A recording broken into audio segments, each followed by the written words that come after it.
For those who aren't familiar, can you talk a little about the story and characters?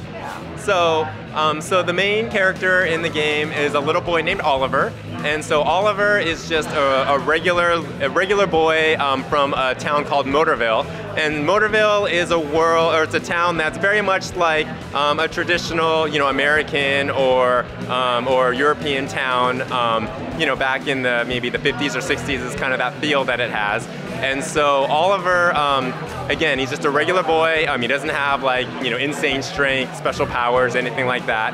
And one day he goes out, he sneaks out after dark, and he goes with his friend to play with a go-kart. And he falls into the river. His mom finds out, comes, rescues him, but right after she rescues him, she kind of collapses and then she becomes sick. So towards the beginning of the game, she actually dies.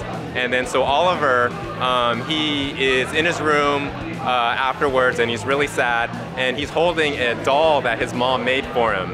And when his tears touch the doll comes to life.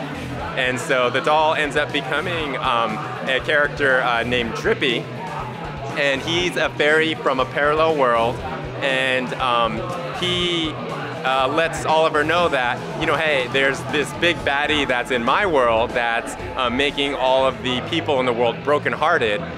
We need you, who's the chosen one, to come to our world to help us save our world. And in the discussion, Oliver finds out that if he goes to this parallel world to help Drippy save that world, there is a chance that he might be able to save his mom. So he goes to this parallel world along with Drippy, who's this little fairy guy with a lantern on his nose, and he goes with him to this other world to try and save his mom.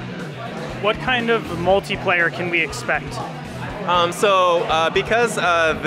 Because Ni No Kuni is very story-driven, there actually is not so much multiplayer because it's very story-based. So the game was developed for one player to really kind of immerse themselves into the story and enjoy. So unfortunately, this isn't one of those multiplayer games.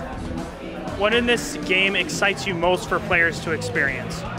I think what we believe really makes the game stand out is really the visuals and the characters. So when you look at the game and you see the world and just the environment and all the little details of whether it's you're in the forest and you're seeing like the waving of the trees and the wind and every little detail, everything looks and feels really like you're in a Studio Ghibli animated film. And so the fans of role-playing games or anime fans or animation fans, even Disney animation fans, this is a game that really comes the closest to bringing a player into an animated game, an animated world. And also the characters and the story, again, because it's at its core, it's a role-playing game, the story is very strong. The emotions, the twists and turns, it really, if you're not playing the game but you're watching someone play, it almost could feel like you're just watching an animated movie and just enjoying the story as it progresses and finding out what happens.